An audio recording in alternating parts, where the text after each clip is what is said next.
जय मसीह की। मैं आप सभी का प्रभु यीशु मसीह के नाम से इस कलीसिया में स्वागत करता हूँ। और आइए हम आज की आराधना परमेश्वर के वचन को पढ़कर शुरू करेंगे। भजन 46।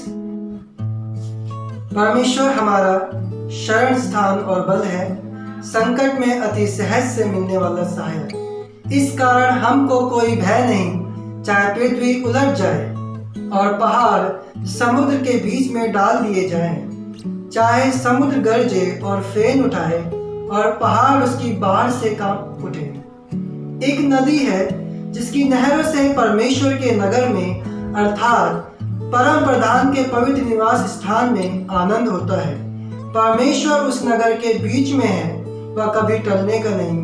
पाँव फटते ही परमेश्वर उसकी सहायता करता है। जाति जाति के लोग झल्ला उठे, राज्य राज्य के लोग डगमगाने लगे। वह बोल उठा और पृथ्वी पिघल गई। सेनाओं का यहोवा हमारे संग है, याकूब का परमेश्वर हमारा ऊंचा गढ़ है। आओ यहोवा के महाकर्म देखो कि उसने पृथ्वी पर कैसा उजाड़ किया है। वह पृथ्वी की छोर तक की लड़ाइयों को मिटाता है। वह धनुष को तोड़ता और भाले को दो टुकड़े कर डालता है और रथों को आग में झोंक देता है। चुप हो जाओ और जान लो कि मैं ही परमेश्वर हूँ। मैं जातियों में महान हूँ, मैं पृथ्वी भर में महान हूँ। सेनाओं का यहोवा हमारे संग है, याकूब का परमेश्वर हमारा ऊंचा गढ़ है। आइए हम अपने स्वरों को झुकाएं और प्रार्थना में चलें। पिताजी, हम आपके सम्मुख आते हैं और पिताजी हम धन्यवादित हैं आज के इस दिन के लिए। परमेश्वर के आज के इस दिन में आपने हमें संभाला है प्रभु, हम आपको धन्यवाद देते हैं प्रभु। और प्रभु जबकि हम सब आराधना के लिए प्रभु मिले हैं परमेश्वर, हम आपसे विनती और प्रार्थना करते हैं प्रभु, हम में से हर एक के संग साथ हो प्रभु।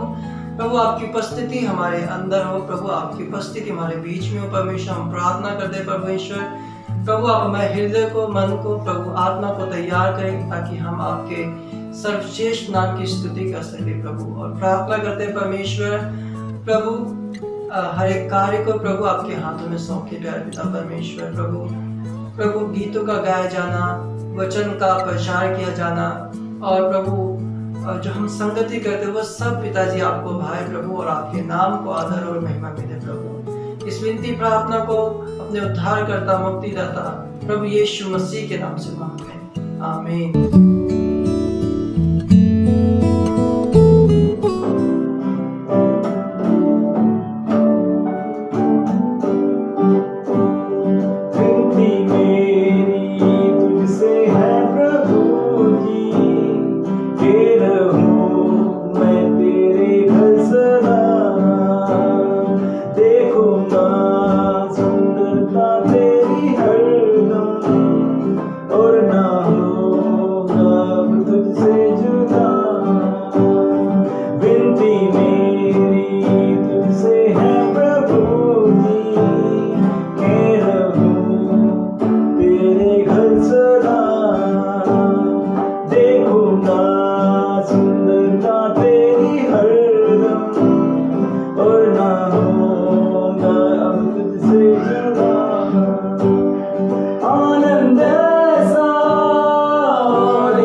मेरे स्वामी मेरे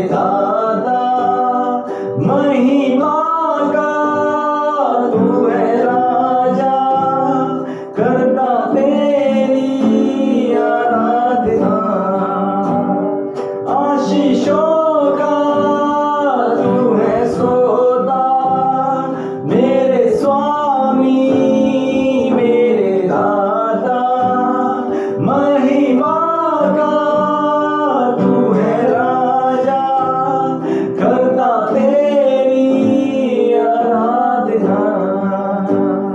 विनती मेरी तुझसे है प्रभु जी, के रहूं मैं तेरे घर सदा, देखूंगा सुंदरता तेरी हरदम, और ना हूं अब तुझसे जुदा।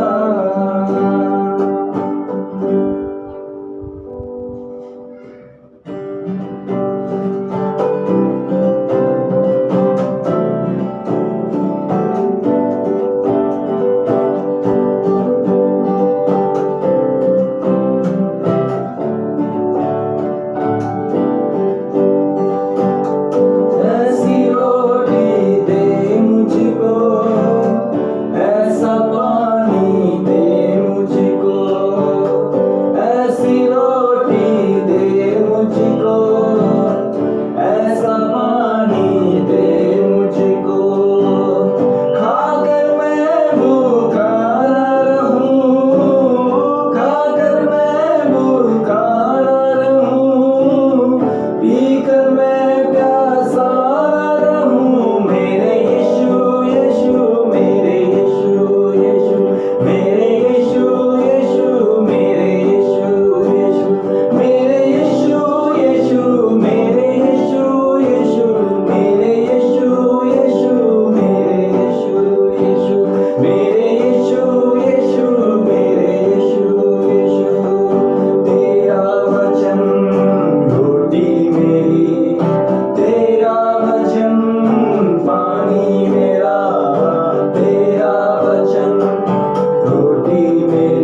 जीवन है तेरा प्रभु जी, तू ही राज करे हो तेरी मर्जी।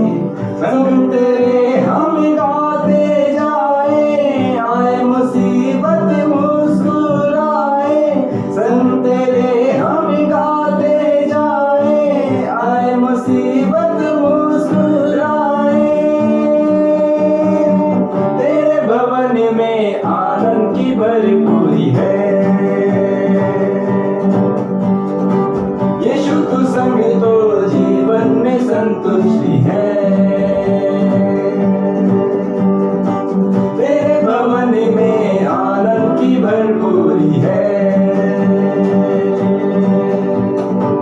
यीशु तू संग तो जीवन में संतुष्टि है। क्रूस पर सब हुई समाप्ति, हारा शैतान मिली पापों से मुक्ति। क्रूस पर सब हुई समाप्ति, हारा शैतान मिली पापों से मुक्ति। तेरी मौत से मिली है आजादी, रोक सके ना हमें अब कोई शक्ति। तेरी मौत से मिली है आजादी, रोक सके ना हमें अब कोई शक्ति। तेरे भवन में आनंद की भरपूरी है, यीशु तू संग तो जीवन में संतुष्टि है। तेरे भवन में आनंद की भरपूरी है, यीशु तू संग तो जीवन में संतुष्टि है। भरपूरी भरपूरी आनंद की भरपूरी, भरपूरी भरपूरी आनंद की भरपूरी। संतुष्टि संतुष्टि यीशु में संतुष्टि, संतुष्टि संतुष्टि यीशु में संतुष्टि। भरपूरी भरपूरी आनंद की भरपूरी, भरपूरी भरपूरी आनंद की भरपूरी। संतुष्टि संतुष्टि यीशु में संतुष्टि, संतुष्टि संतुष्टि यीशु में संतुष्टि। मेरा प्यारा मन उमंग के भरे, मेरा जीवन यीशु खुशी से भरे। तेरे भवन में आनंद की भरपूरी है, यीशु तू संग तो जीवन में संतुष्टि है। तेरे भवन में आनंद की भरपूरी है, यीशु तू संग तो जीवन में संतुष्टि है।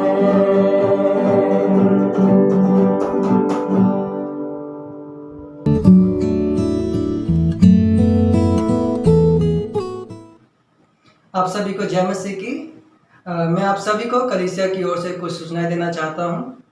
जो पहली सूचना वो इस प्रकार से कि हम प्रत्येक रविवार ऑनलाइन वीडियो के माध्यम से परमेश्वर की आराधना करते हैं। तो आप सभी हमारे साथ अपने परिवार समेत परमेश्वर की आराधना कर सकते हैं। और दूसरी सूचना इस प्रकार से है कि जैसा कि आप सब जानते हैं आज मदर्स डे है, तो मैं आप सभी से गुजारिश करूंगा कि हम सभी अपनी कलीसिया की महिलाओं के लिए, माताओं के लिए प्रार्थना करें और जितनी भी माताएं हैं वो एक दूसरे के लिए भी प्रार्थना करें। और तीसरी सूचना इस प्रकार से है कि हम सभी अपने घर पर परमेश्वर के लिए अपनी भेंट को इकट्ठी करते रहें, ताकि जब हम दोबारा से लॉकडाउन ख़त्म होने के बाद कलीसिया में मिलते हैं अपनी भेंट को परमेश्वर को दे सके। और इसके साथ ही साथ हम अपने देश के लिए, जैसा कि आप सब जानते हैं कि हमारे देश की जो स्थिति है इसके लिए प्रार्थना करते रहें। और साथ ही साथ हम अपने अगुओं के लिए और कलीसिया के हर एक जन के लिए एक दूसरे के लिए प्रार्थना करते हैं और अपने घर पर रहें और सुरक्षित रहें। परमेश्वर आप सभी को आशीष दे। धन्यवाद।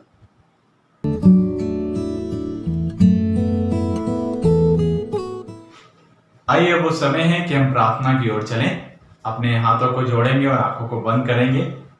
सर्वशक्तिमान परमेश्वर, मैं आपका धन्यवाद करता हूँ आज की सुंदर संगति के लिए प्रभु, इस समय के लिए प्रभु जो आपने हमें दिया है कि हम अपने घरों में रहकर प्रभु आपकी स्तुति और आराधना कर रहे हैं इस वीडियो के माध्यम से। इसके लिए मैं आपका हृदय से धन्यवाद करता हूँ प्रभु। मैं धन्यवादी हूँ पिता परमेश्वर कि आप हम में से हर एक के साथ प्रभु बने हुए हैं, इसके लिए मैं आपका धन्यवाद करता हूँ। और हम आपकी संगति में बने हुए हैं, इसके लिए मैं आपका हृदय से धन्यवाद करता हूँ। पिता परमेश्वर, इस समय मैं प्रार्थना करता हूँ उन सभी के लिए जो इस वीडियोस को देख रहे हैं। पिता परमेश्वर, हम धन्यवादी हैं प्रभु कि हम आपकी संगति में, आपकी हुजूरी में आने के काबिल बन सके, इसके लिए हम धन्यवाद करते हैं। और पिता परमेश्वर, खासतौर हम धन्यवादी हैं कि हम इस समय में भी प्रभु जी आपकी स्तुति और आराधना अपने हृदय, आत्मा और सच्चाई के साथ अपने घरों में रहकर करने पा रहे हैं, इसके लिए हम आपका हृदय से धन्यवाद करते हैं। पिता परमेश्वर, इस समय मैं प्रार्थना करता हूँ हमारी कलीसिया के लोगों के लिए प्रभु। मैं प्रार्थना करता हूँ कि आप हम सभी के साथ हों, हमारी सबकी आप सहायता करें ताकि हम आप में स्वस्थ और सुरक्षित बने रहें। मैं प्रार्थना करता हूँ पिता परमेश्वर कि जितने लोग बीमार हैं हमारे बीच में, प्रभु आप उन्हें पूर्ण रूप चंगाई दें। प्रार्थना करते हैं जैसे बहन संगीता के लिए हम प्रार्थना करते हैं, प्रभु आप उस बहन पे दया करें और उसे स्वस्थ करें। प्रार्थना करते हैं प्रभु जी जो आशीष आप उसको देने जा रहे हैं, इसके लिए भी हम आपका हृदय से धन्यवाद करते हैं। प्रार्थना करते हैं कि आप उन्हें सुरक्षित रखें। प्रार्थना करते हैं अद्विक के लिए प्रभु जी, प्रार्थना करते हैं जबकि उसकी भी तबीयत खराब है प्रभु, मैं चाहता हूं कि आप उसे भी पूर्ण रूप स्वस्थ करें ताकि आपके नाम की प्रशंसा और आपके नाम की महिमा हो सके। प्रार्थना करते हैं पिता परमेश्वर बहन विमला के लिए भी, बहन उषा के लिए प्रार्थना करते हैं पिता परमेश्वर, रौनक की मम्मी के लिए, बहन कमलेश के लिए प्रार्थना करते हैं कि आप हम सभी को प्रभु जी इस दौरान, इन दिनों में प्रभु जी आप सुरक्षित रखें। प्रार्थना करते हैं कि जो बीमार हैं प्रभु आप उन्हें पूर्ण रूप चंगाई दें। प्रार्थना करते हैं हमारे परिवारों को भी प्रभु जी आप संभालें। प्रार्थना करते हैं कि आप हम सभी के साथ हों, हमारी सहायता करें। इस समय हम धन्यवादी हैं पिता परमेश्वर कि आपने हमें ये मौका दिया कि हम लोगों की सहायता कर सकें और जो लोग असहाय हैं प्रभु हम उनकी मदद कर सकें। इसके लिए मैं आपका हृदय से धन्यवाद करता हूं कि आपने इस दौरान, जबकि हम आने जाने में प्रभु जी आपने हमारी सहायता करी, लोगों से मिलने में आपने हमारी सहायता करी, इसके लिए हम आपका हृदय से धन्यवाद करते हैं। और जो भी जरूरत की चीज़ें पिता परमेश्वर हम उन्हें पहुंचा पाएं, इसके लिए भी हम आपका हृदय से धन्यवाद करते हैं। धन्यवादी हैं आपकी विश्वास योग्यता के लिए, आपकी सहायता के लिए जो इस दौरान आप हमारे साथ रखी, इसके लिए हम आपका हृदय से धन्यवाद करते हैं। प्रार्थना करते हैं प्रभु जो भी हमारे और भाई बहन कलीसिया में हैं, बच्चे हैं पिता परमेश्वर, उन सभी की सुरक्षा के लिए हम आपसे मांग करते हैं। हम चाहते हैं कि आप हम सभी को स्वस्थ रखें ताकि लॉकडाउन के बाद प्रभु जब भी हम आपकी भवन में प्रभु मिलते हैं प्रभु हम आपकी स्तुति और आराधना करने वाले बन सके। हम प्रार्थना करते हैं पिता परमेश्वर जैसे कि आज प्रभु जी मदर्स डे है पिता परमेश्वर, हम प्रार्थना करते हैं हमारी कलीसिया की तमाम माताओं के लिए पिता परमेश्वर, उनके लिए प्रार्थना करते हैं कि हृदय प्रभु की आप अपनी सहायता से, अपनी बुद्धि से उन्हें नवाजें, अपने वचन में आप उन्हें मजबूत करें और आपकी आज्ञाओं में पिता परमेश्वर वो आगे बढ़ने वाली बन सकें। मैं विनती करता हूँ पिता परमेश्वर अच्छी प्रबंध करने वाली महिलाएं वो ये सभी बन सकें। मैं विनती करता हूँ प्रभु आप दया करें। प्रार्थना करते हैं प्रभु कि आप सभी इनके साथ प्रभु जी आपका आत्मा सदा बना रहे। मैं विनती करता हूँ प्रभु आप दया करें, अनुग्रह करें।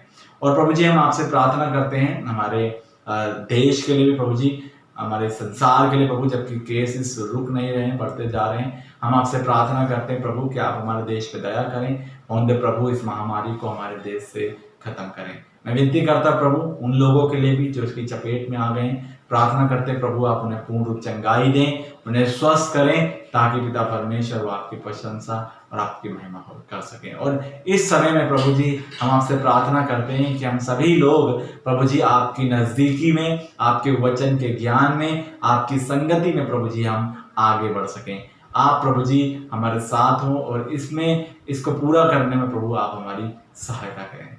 प्रभु जी हम धन्यवादी हैं इन तमाम बातों के लिए। प्रभु जी हम धन्यवाद करते हैं कि आपने हमारी प्रार्थनाओं को सुना और हाँ और आमीन में उत्तर दिया है। सारा आदर सारी महिमा प्रभु जी हम आपको देते हैं और विनती प्रार्थना हमारे उद्धारकर्ता मुक्तिदाता प्रभु यीशु मसीह के नाम से मांगते हैं, आमीन। आइए हम प्रभु की प्रार्थना में चलें। हे हमारे पिता, तू जो स्वर्ग में है, तेरा नाम सदा पवित्र माना जाए, तेरा राज्य आए, तेरी इच्छा जैसे स्वर्ग में पूरी होती है वैसे पृथ्वी पर भी हो।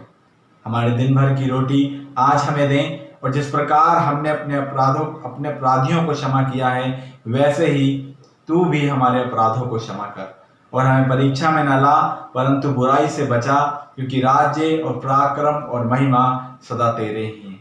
आमीन। परमेश्वर आप सभी को आशीष दे।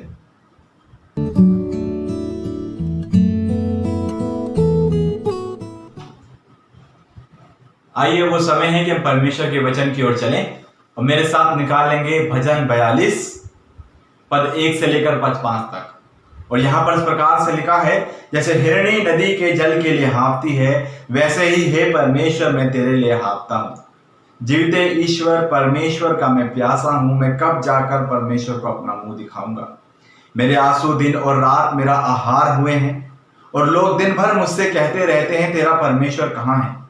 मैं भीड़ के संग जाया करता था, मैं जय जयकार और धन्यवाद के साथ उत्सव करने वाली भीड़ के बीच में परमेश्वर के भवन को धीरे धीरे जाया करता था। यह स्मरण करके मेरा प्राण शोकित हो जाता है। हे मेरे प्राण, तू क्यों गिरा जाता है और तू अंदर ही अंदर क्यों व्याकुल है। परमेश्वर पे आशा लगाए रहे, क्योंकि मैं उसके दर्शन से उद्धार पाकर फिर उसका धन्यवाद करूंगा। आमीन। आइए हम प्रार्थना करें। सर्वशक्तिमान परमेश्वर, हम आपका धन्यवाद करते हैं आज के सुंदर वचन के लिए प्रभु, जो आपने हमें मौका दिया कि हम सब मिलकर इस पर मनन करें। और प्रभु जी, हम आपसे प्रार्थना करते हैं कि आप हमारे साथ हम सभी पर दया करें, सुनने वाले पर दया करें प्रभु, और मुझ पर भी दया करें, ताकि मैं आपके वचन को स्पष्टता से बता सकूं। प्रार्थना करते हैं प्रभु, हम आपकी सहायता की मांग करते हैं, और हम चाहते हैं प्रभु कि आप हम सभी के हमेशा साथ हों। विनती करते हैं और आज की आराधना को हम आपके हाथों में समर्पित करते हैं, आज के वचन को हम आपके हाथों में समर्पित करते हैं। हम विनती करते हैं प्रभु कि आप हमसे इस वचन के माध्यम से बातचीत करें। सारा आदर सारी महिमा हम आपको देते हैं। विनती प्रार्थना हमारे उद्धारकर्ता मुक्तिदाता प्रभु यीशु मसीह के नाम से मांगते हैं, आमीन। आज जो भजन हमने पढ़ा यहाँ पर भजन 42, ये हमें दिखाता है कि परमेश्वर की उपस्थिति में आनंद है। परमेश्वर की उपस्थिति में आनंद है। एक मसीही विश्वास के जीवन में दो बहुत ही महत्वपूर्ण बातों को, जो आज हम इस भजन को हमने पढ़ा है, इसमें क्या करेंगे, देखेंगे। पहली बात जो हम देखेंगे वो है जीवित परमेश्वर की लालसा करना, और दूसरी बात हम देखेंगे जीवित परमेश्वर पर आशा को लगाए रहना। यानी जीवित परमेश्वर की लालसा करना और जीवित परमेश्वर पर आशा लगाए रहना। भजनकार के भजन को लिखने के भाव को बिल्कुल स्पष्ट है, जो इसने यहां पर लिखा है कि वो परमेश्वर के भवन को जाकर वो उसकी स्तुति करना चाहता है। वो इस बात की लालसा करता है कि कब वो जाकर परमेश्वर को अपना मुख दिखाएगा। वो बार बार अपने मन, अपनी आत्मा को ये भरोसा दिलाता है कि वो परमेश्वर का दर्शन पाकर फिर उसका धन्यवाद करने पाएगा। और यदि हम भजन 42 को और भजन 43 को एक साथ पढ़ें, एक साथ देखें, तो हम पाते हैं कि दोनों भजनों में एक ही समान बात को क्या करता है, भजनकार लिखता है, बोलता है या गाता है। जैसा लगता है कि ये दोनों एक ही भजन है, जिसमें भजनकार अपनी चिंताओं को, अपनी बातों को परमेश्वर के सामने प्रकट करता है। अगर जैसा हम इस भजन में देखें, भजन 42 के 5 पद को यदि हम पढ़ें, तो वहां पर इस प्रकार से बोलता है कि हे मेरे प्राण, तू क्यों गिरा जाता है, तू अंदर ही अंदर क्यों व्याकुल है। परमेश्वर पे आशा लगाए रहे, क्योंकि मैं उसके दर्शन से उद्धार पाकर फिर उसका धन्यवाद करूंगा। और हम दूसरी बात देखें 11 पद में, इसी 42 भजन के 11 पद में फिर से एक बार ऐसे ही कहता है कि हे मेरे प्राण, तू क्यों गिरा जाता है, तो अंदर ही अंदर क्यों व्याकुल है। परमेश्वर पर भरोसा रख, क्योंकि वह मेरे मुख की चमक और मेरा परमेश्वर है, मैं उसका फिर धन्यवाद करूंगा। और पर जब हम भजन 43 को देखते हैं, उसके 5 पद में एक बार फिर से इसी बात को भजनकार दोहराता है। वो कहता है, हे मेरे प्राण, तू क्यों गिरा जाता है, तू अंदर ही अंदर क्यों व्याकुल है। परमेश्वर पे भरोसा रख, क्योंकि वह मेरे मुख की चमक और मेरा परमेश्वर है, मैं फिर उसका धन्यवाद करूंगा। तो इस माध्यम से, इन बातों से हम देख सकते हैं कि जो भजन 42 और भजन 43 है, दोनों एक ही समान बातों को भजनकार यहां पर बोलता है, जैसा हमने इन 3 पदों में देखा। कि वो अपनी बातों को कैसे परमेश्वर के सामने प्रकट करता है, जो कि वो खुद अपने आप को परमेश्वर पर भरोसा रखने और भरोसा बनाए रखने के लिए प्रेरित करता है इस भजन के माध्यम से। और इस भजन को देखकर ऐसा लगता है कि भजनकार किसी आईने के सामने खड़े होकर अपने आप को समझा रहा हो। वो अपनी आत्मा को पूरी तरह से संतुष्ट करना चाहता है कि वो अपनी आशा को, अपने भरोसे को परमेश्वर में लगाए रहे। वो इस बात का आश्वासन देता है कि परमेश्वर की उपस्थिति में आनंद है, परमेश्वर की हजूरी में आनंद की भरपूरी है। वो इस बात को अपने आप को याद दिलाता है कि भले उसके जीवन में व्याकुलता है, चिंता है, उसका प्राण गिरा जाता है, वो संकट में है, वो बंधुआई में है, लेकिन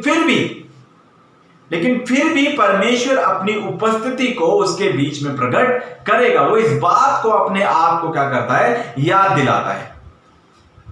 और वो इन सारी बातों को जो उसने यहां पर कही इसलिए प्रकट करता है क्योंकि वो संकट में और बंधुआई में है, क्योंकि इसीलिए वो इस परिस्थिति में अपने आप को परमेश्वर के सामने प्रकट करता है और परमेश्वर से मिलने और इसकी आराधना करने के लिए ललाहित होता है भजनकार जो यहां पर लिख रहा है। आइए हम पहली बात को देखें। जैसा मैंने बताया, जीवित परमेश्वर की लालसा करना, पद 1 से लेकर पद 3 में भजनकार यहां पर अपने प्रेम को परमेश्वर के प्रति बहुत ही अद्भुत तरीके से एक उदाहरण के साथ यहां पर क्या करता है, प्रस्तुत करता है, बताता है। वो अपने इंतजार को परमेश्वर के सामने प्रकट करता है। वो अपने जीवन की लालसा को जो जीवित परमेश्वर की ओर है उसकी ओर प्रकट करता है एक उदाहरण के साथ। और वो उदाहरण क्या लेता है यहां पर, किस प्रकार से अपनी तुलना को यहां पर वो करता है। यदि हम पहले पद को पढ़ें तो वो कहता है कि जैसे हिरणी नदी के जल के लिए हाँफती है, वैसे ही हे परमेश्वर मैं तेरे लिए हाँफता हूं। वो अपनी तुलना यहां पर एक हिरणी जो नदी के जल के लिए प्यासी, उसके लिए हाँफती है, उसके समान अपनी तुलना को यहां पर क्या करता है, भजनकार करता है। भजनकार अपने परमेश्वर से मिलने की चाह में, उसकी आराधना करने की चाह में वो अपनी तुलना एक प्यासी हिरणी के समान करता है जो जल ना मिलने के कारण से हाँफती है। और वो क्यों इस प्रकार से लिखता है, इसे जानना बहुत जरूरी।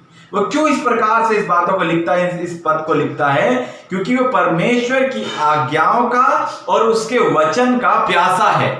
तभी वो इस बात को यहां पर क्या करता है, लिखता है कि वो परमेश्वर की आज्ञाओं का और उसके वचन का भजनकार क्या है, प्यासा है। वो उससे मिलने के लिए बेताब है, इसलिए वो इस बात को यहां पर क्या करता है, लिखता है। वो परमेश्वर के लिए, उसकी उपस्थिति के लिए हाँफता है। जैसा वो भजन 119 के 131 पद में भी कहता है कि मैं मुंह खोलकर हाँफने लगा, क्योंकि मैं तेरी आज्ञाओं का प्यासा था। वो इस बात को यहां पर प्रकट करता है। वो अपने जीवन में जीवित परमेश्वर की आज्ञाओं के लिए प्यासा है। वो जीवित परमेश्वर से मिलने के लिए ललाहित है, इसीलिए वो ऐसा यहां पर बोलता है। इसलिए वो यहां पर ऐसा कहता है कि जैसे हिरणी जल के लिए हाँफती है, वैसे ही मैं भी हे परमेश्वर तेरे लिए हाँफता हूं, तेरी लालसा करता हूं। और इस बात को जो उसने यहां पर लिखी है, हमें अगर एक उदाहरण के रूप में इसको देखें, जैसे यदि किसी व्यक्ति को कई दिनों तक पानी के लिए, पीने के लिए पानी ना मिले तो उसकी क्या हालत हो जाएगी, इस बात का हम खुद अंदाजा लगा सकते हैं। यदि एक व्यक्ति को काफी समय तक पीने के लिए पानी ना मिले तो उसकी क्या हालत हो जाएगी, हम इस बात का अंदाजा अपने आप में लगा सकते हैं। जैसे एक शरीर को स्वस्थ रखने के लिए पानी की जरूरत है, वैसे ही हमें हमारी आत्मा को स्वस्थ रखने के लिए परमेश्वर के वचन की जरूरत है। परमेश्वर के वचन की सहायता की जरूरत है। हमें उसके सम्मुख आने की जरूरत है, उसके पास आने की जरूरत है, जिसकी बात भजनकार अपने भजन में बार बार इस बात को क्या करता है, बताता है, वो बोलता है। जैसा वो पद 5 में भी कहता है, क्योंकि मैं उसके दर्शन से उद्धार पाकर फिर उसका धन्यवाद करूंगा। वो इस बात को जानता है कि अगर वो परमेश्वर के वचन को, परमेश्वर की उपस्थिति को अपने जीवन में पाएगा तो किस प्रकार से परमेश्वर में वो आनंदित होगा। जैसा अगर हम पद 2 को देखें, पद 2 में वो कहता है कि जीविते ईश्वर, हाँ परमेश्वर का मैं प्यासा हूं, मैं कब जाकर परमेश्वर को अपना मुंह दिखाऊंगा। ध्यान देने वाली बात यह है दूसरे पद में कि वो जीविते परमेश्वर का प्यासा है। उसके अगर हम बोलने के भाव को देखें, कहता है कि जीविते ईश्वर, परमेश्वर का मैं प्यासा हूं। वो जीविते परमेश्वर का प्यासा है, उसकी आत्मा परमेश्वर की प्यासी है। वो अपनी आंखों को उसकी ओर लगाता है, जो उसकी इस प्यास को बुझा सकता है, जो उसको ऐसा जल पिला सकता है जिससे वो अनंत काल तक फिर प्यासा नहीं होगा। इसीलिए वो इन बातों को यहां पर क्या करता है, रखता है। और कौन है जो उसको इसकी इस प्यास से को पूरी कर सकता है, बुझा सकता है? कौन वो है जो परमेश्वर की ओर ये क्या करता है, निहारता है? कौन उसकी प्यास को बुझा सकता है, जो बार बार यहां पर कह रहा है, ये जीविते परमेश्वर का मैं प्यासा हूं। वो परमेश्वर की ओर क्या करता है, निहारता है। याद करें उस वार्तालाप को जो यीशु मसीह और सामरी स्त्री के बीच में हुई। हम सभी इस बात को जानते हैं। यीशु वहां पर क्या कहते हैं, देखें यूहन्ना रचित सुसमाचार 4 अध्याय के 14 पद में। वहां पर वो कहते हैं, परंतु जो कोई उस जल में से पिएगा जो मैं उसे दूंगा, वह फिर अनंत काल तक प्यासा ना होगा, वरन जो जल मैं उसे दूंगा वह उसमें एक सोता बन जाएगा जो अनंत जीवन के लिए उमड़ता रहेगा। यदि हम कल्पना करें, यदि हम देखें, तो उस स्त्री की हालत प्रभु यीशु मसीह से मिलने से पहले उस व्यक्ति के समान रही होगी जैसे वो किसी रेगिस्तान की गर्मी में खो गया हो। रेगिस्तान की गर्मी की लहरों के अंदर में मानो तालाब और नदियों के दृश्य नाचते हुए उसको दिखाई देते हों, दिखाई पड़ते हों। और उस परिस्थिति में जल की लालसा मानो जैसे सूखी जीभ पर एक चम्मच पानी किसी सोने से भी अधिक मूल्य रखता हो। ऐसी परिस्थिति उस समय उसकी रही हो। और जब प्रभु यीशु मसीह से उसकी भेंट होती है तो उसे इन तमाम बातों का उत्तर क्या करता है, मिल जाता है।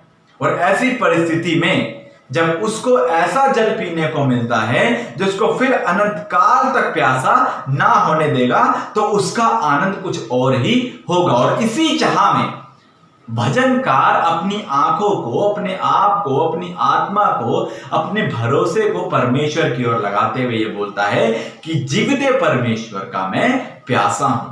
क्योंकि वो इस बात को जानता है कि यदि वो परमेश्वर की उपस्थिति में आएगा तो उसके सारे जो उसकी प्यास है उसके प्रति परमेश्वर उससे उसे संतुष्ट करेगा। उसको, उसके संकट को, इसकी परेशानी को परमेश्वर आनंद में बदल देगा, जैसा उस स्त्री के साथ हुआ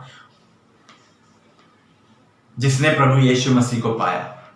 और उसने, सिर्फ उसने ही नहीं इस प्रभु यीशु मसीह को पाया, परंतु उसके समस्त गांव ने भी प्रभु यीशु मसीह को पा लिया।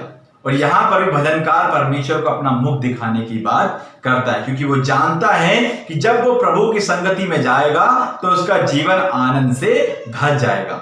और सिर्फ इतना ही नहीं, परंतु एक ऐसा सोता बन जाएगा जिसके कारण दूसरे लोग भी उससे आशीष को पाएंगे, जैसा उस वक्त उस स्त्री के साथ हुआ। जैसा प्रभु यीशु मसीह ने कहा कि वो उसमें एक सोता बन जाएगा जो अनंत जीवन के लिए उमड़ता रहेगा। दूसरे भी उस सोते में से क्या पाएंगे, आशीष को पाएंगे। जैसे उस स्त्री ने उस जीवन जल को पाया, उस जीवित जल को पाया, और उसके द्वारा उसके बाकी लोग भी उद्धार को पा पाए, मसीहा को पा पाए। परमेश्वर चाहता है कि वो अपनी उपस्थिति को हमारे सामने, हमारे अंदर प्रकट करे, परंतु कैसे? जब हमारे अंदर ही उससे मिलने की प्यास नहीं होगी। कैसे परमेश्वर अपनी उपस्थिति को हमारे अंदर प्रकट करेगा? जब तक हमारे अंदर ही परमेश्वर के प्रति प्यास नहीं होगी। भजनकार की क्या यहां पर उपस्थिति है? वो परमेश्वर के प्रति आगे आना चाहता है, परमेश्वर के पास आना चाहता है, परमेश्वर के सामने आना चाहता है, ताकि परमेश्वर अपनी उपस्थिति को उसके ऊपर जाहिर करे। आज के समय में हमें हमारे अंदर यह देखना है कि क्या हम परमेश्वर के वचन के लिए, परमेश्वर की उपस्थिति के लिए प्यासे हैं? क्या हम उसके वचन के लिए प्यासे हैं कि जैसा भजनकार कर रहा है, जैसा उस स्त्री ने किया, क्या हम उस तरीके से परमेश्वर के ललायित हैं? हमें अपने आप से सवाल करना है कि क्या इस संकट की घड़ी में हम अपने जीविते परमेश्वर के लिए ललायित हैं? क्या हम उसके साथ अपने समय को बिता रहे हैं? हमें इस बात को अपने आप से पूछना है, जानना है अपने अंदर कि हम क्या कर रहे हैं, हम किस समय कहाँ हैं। अगर हम ऐसा नहीं कर रहे हैं, यदि हम परमेश्वर के प्रति ललायित नहीं हो रहे हैं, तो हमें उसके पास आने की जरूरत है। हमारे सामने ये लॉकडाउन इसलिए आया जिससे हम ज्यादा समय को परमेश्वर के साथ बिता सकें, ज्यादा समय को अपने परमेश्वर को दे सकें, परमेश्वर की उपस्थिति को अपने जीवन में ग्रहण कर सकें। हमें इस बात को जानने की जरूरत है कि जो समय हमारे सामने, जबकि हम अपने घरों में हैं, तो अब सिर्फ अपने घरों में नहीं, परंतु हम अपने घरों में रहकर परमेश्वर के नजदीकी में क्या करें? जाएं। भजनकार अपने संकट के दिनों में था, बंधुआई में था, वो वहां पर भी परमेश्वर की उपस्थिति में जाने के लिए ललायित था, परमेश्वर को खोजने के लिए ललायित था, और परमेश्वर की उपस्थिति में रात दिन क्या करना चाहता था? जाना चाहता था। वो अपने उन दिनों को याद करता है जब वो परमेश्वर के भवन को जाया करता था, जब वो परमेश्वर की उपस्थिति, परमेश्वर की आराधना पूरे खुले हृदय के साथ किया करता था। लेकिन इस समय वो बंधुआई में था, और उस समय में भी वो हार नहीं मानता है, परंतु वो परमेश्वर की उपस्थिति में जाने के लिए ललायित है। देखिए 3 पद में भजनकार किस प्रकार से कहता है कि मेरे आंसू दिन और रात मेरा आहार हुए हैं, और लोग दिन भर मुझसे कहते रहते हैं तेरा परमेश्वर कहां है? इस संकट के समय में, उस बंधुआई के समय में उसके आंसू रात को और दिन को उसका आहार बनते हैं, जैसा वो बताता है, जैसा वो कहता है। और इसलिए वो इस बात को बोलता है कि जब उसके सताने वाले उस पर ताना कसते थे, तब वह आंसुओं के साथ अपनी परमेश्वर के प्रति लालसा को व्यक्त कर रहा था। जब उसके सताने वाले उसको बार बार आके बोलते थे कि तेरा परमेश्वर कहां है, तेरा परमेश्वर कहां है, उस पर ताना कसते थे, तब वो आंसुओं के साथ परमेश्वर के प्रति अपनी लालसा को व्यक्त करता है, परमेश्वर की नजदीकी में जाने की कोशिश करता है। वो लगातार उसके विश्वास पर ताना कस रहे थे। वो प्रश्न करता है कि वो क्या प्रश्न करते हैं, देखें यहां पर उससे बार बार कि तेरा परमेश्वर कहां है, तेरा परमेश्वर कहां है। और आज के समय में भी यदि हम देखें तो कई लोग हमें भी ऐसे मिलते हैं जो हमसे सवाल करते हैं कि तेरा परमेश्वर कहां है। तो कैसे हम अपने जीवन में इस बात को जान पाएंगे कि हमारा परमेश्वर कहां है? कहां है हमारा परमेश्वर? यदि इस संकट की घड़ी में, ध्यान दें, यदि इस संकट की घड़ी में हम अपने जीवन की परिस्थितियों में स्थिर हैं, परमेश्वर की शांति हमारे अंदर है, तो हम इस बात से अंदाजा लगा सकते हैं, इस बात से हम संतुष्ट हो सकते हैं कि हमारा परमेश्वर हमारे साथ है, हमारा परमेश्वर हमारे अंदर है। क्योंकि भजनकार भी अपने संकट की घड़ी में अपने भरोसे को परमेश्वर की ओर बनाए रखता है। वो उनके सवालों से घबराता नहीं है, परंतु वो इस सवाल के साथ परमेश्वर के सामने उपस्थित होता है और वो जानता है कि उसके सारे सवालों का जवाब परमेश्वर की उपस्थिति में मिलेगा। इसीलिए भजनकार अपनी संकट की घड़ी में अपने भरोसे को परमेश्वर की ओर बनाए रखता है। और यदि हम प्रभु यीशु मसीह की ओर देखें, परमेश्वर की ओर देखें, तो हम पाते हैं कि प्रभु यीशु मसीह ने क्या कहा। यूहन्ना रचित सुसमाचार 14 अध्याय के 7 से 11 पद में वहां पर प्रभु यीशु मसीह इस प्रकार से कहते हैं, यदि तुमने मुझे जाना होता तो मेरे पिता को भी जानते और अब उसे जानते हो और उसे देखा भी है। फिलिप्पुस ने उससे कहा, हे प्रभु, पिता को हमें दिखा दे, यही हमारे लिए बहुत है। यीशु ने उससे कहा, हे फिलिप्पुस, मैं इतने दिनों से तुम्हारे साथ हूं और क्या तू मुझे नहीं जानता? जिसने मुझे देखा है उसने पिता को देखा है। तू क्यों कहता है कि पिता को हमें दिखा दे? क्या तू विश्वास नहीं करता कि मैं पिता में हूं और पिता मुझ में है? ये बातें जो मैं तुमसे कहता हूं अपनी ओर से नहीं कहता, परंतु पिता मुझ में रहकर अपने काम करता है। मेरा विश्वास करो कि मैं पिता में हूं और पिता मुझ में है। तो हमें इस बात को देखना है कि हमारा परमेश्वर कहां है। प्रभु यीशु मसीह इस बात का उत्तर देते हैं और हमें इस संकट की घड़ी में, जैसा भजनकार परमेश्वर की ओर निहारता है, हमें परमेश्वर की ओर क्या करना है? निहारना है, देखना है, अपने भरोसे को परमेश्वर की ओर व्यक्त करना है। हमें प्रभु यीशु मसीह के पास आना है, क्योंकि वही हमारे सारे सवालों के जवाब क्या करते हैं? देते हैं। जैसा उन्होंने फिलिप्पुस के उत्तर को, प्रश्न का उत्तर क्या किया? दिया। और मैं हमारे प्रभु का धन्यवाद करता हूं कि परमेश्वर हमें जानता है और हम उसे जानते हैं, क्योंकि जिसके पास यीशु है उसके पास परमेश्वर पिता भी है। तो यदि हमसे अगर आज के संकट के दिनों में कोई पूछता है कि तेरा परमेश्वर कहां है, तो हमें उन्हें बताना है, परमेश्वर के पास लाना है और दिखाना है कि हमारा परमेश्वर कहां है। आइए अगली बात को देखें, जीवित परमेश्वर पे आशा लगाए रहना।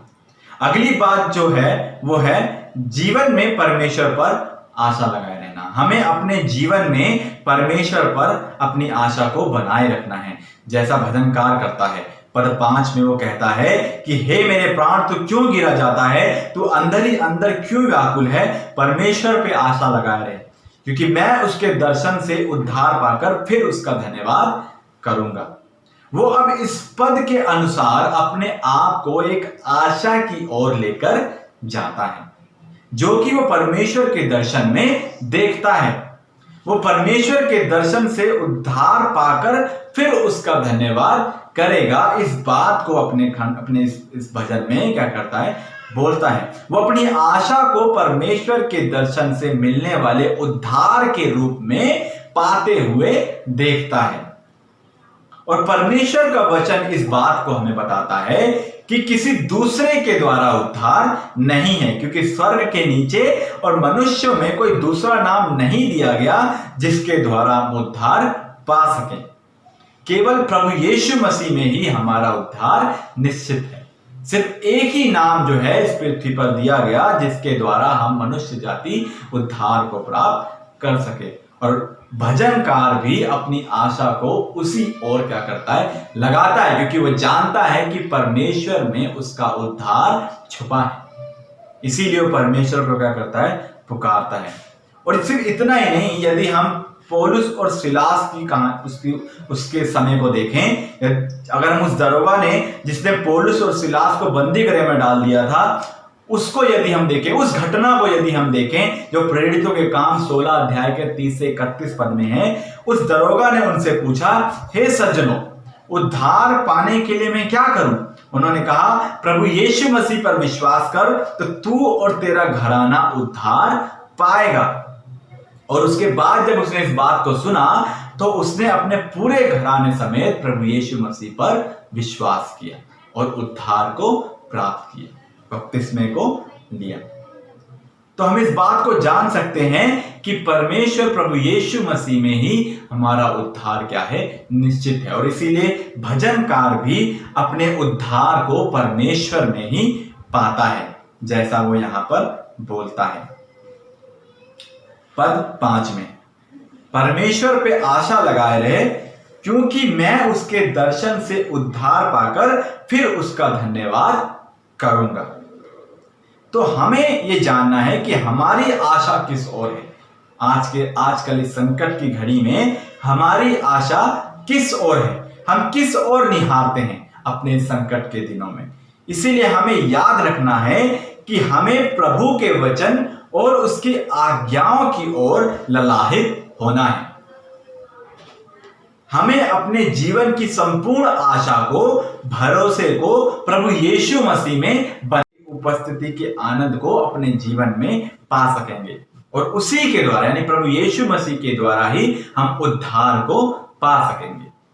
इसीलिए इस समय में हमें अपने परमेश्वर के पास आने की जरूरत है। जैसा भजनकार परमेश्वर की उपस्थिति में जाना चाहता है ताकि परमेश्वर जो हमको बनाना चाहता है वो हम बन सकें, क्योंकि परमेश्वर की उपस्थिति में ही आनंद की क्या है, भरपूरी है। और भजनकार इस बात को बड़े अच्छे से क्या करता है, जानता है। इसलिए वो अपनी बंधुआई की ओर, अपने संकट की ओर, अपनी परेशानियों की ओर नहीं निहारता है, अपने उन लोगों की ओर नहीं निहारता है जो उससे बार बार ये सवाल कर रहे थे कि तेरा परमेश्वर कहाँ है, परंतु इन सभी बातों को उठा के वो उस परमेश्वर के सामने डाल देता है जो जानता है कि वो उसकी प्यास को बुझा सकेगा, जो उसे वो जल दे सकेगा जो अनंत काल तक उसे मिलता रहेगा, उसमें एक सोता बनता जाएगा। वो इस बात को जानता था कि यदि वो परमेश्वर की ओर निहारेगा, परमेश्वर की ओर पुकारेगा, तो परमेश्वर का उद्धार उसमें क्या होगा, निश्चित होगा। तो इस बात को यहाँ पर क्या करता है, बताता है। तो हमें भी, जबकि आज भी हम इस संकट की घड़ी में हैं और अपने घरों में मौजूद हैं, तो हमें क्या करना है, हमें हमारे परमेश्वर प्रभु यीशु मसीह की ओर निहारना है, उसकी ओर पुकारना है, अपने भरोसे को उसकी ओर दिखाना है, क्योंकि हमारा जो उद्धार है, हमारा जो आनंद है वो प्रभु यीशु मसीह में है। हमें इस कार्य को करते जाना है। परमेश्वर आप सभी को आशीष दे। आइए हम प्रार्थना करें। सर्वशक्तिमान परमेश्वर, मैं आपका धन्यवाद करता हूँ आज के सुंदर वचन के लिए, इस समय के लिए। प्रभु मैं आपका धन्यवाद करता हूँ परमेश्वर। धन्यवादी हूँ पिता परमेश्वर की जो हमने आज सीखा है। प्रभु मैं चाहता हूँ कि आप हमसे बातचीत करें और इस संकट के समय में, इस आजकल के समय में प्रभु हम अपने भरोसे को, अपने आप को प्रभु आपके प्रति समर्पित कर सकें। मैं विनती करता हूँ प्रभु आप दया करें, अनुग्रह करें, हम सुनने वालों पर आपकी आशीष हो और आपका वचन पिता परमेश्वर हमारे हृदय में कार्य करे। धन्यवाद देते हैं, सारा आदर सारी महिमा प्रभु जी हम आपको देते हैं। विनती प्रार्थना प्रभु यीशु मसीह के नाम से मांगते हैं, आमीन। आइए हम आशीष वचन की ओर चलें। अब जो तुम्हें ठोकर खाने से बचा सकता है और अपनी महिमा की भरपूरी के सामने मगन और निर्दोष करके खड़ा कर सकता है, उस एकमात्र परमेश्वर हमारे उद्धारकर्ता की महिमा और गौरव और पराक्रम और अधिकार हमारे प्रभु यीशु मसीह के द्वारा जैसा सनातन काल से है, अब भी हो और युगानुयुग होता रहे, आमीन। आप सभी को प्रभु यीशु मसीह के नाम में जय मसीह की। परमेश्वर आप सभी को आशीष दे।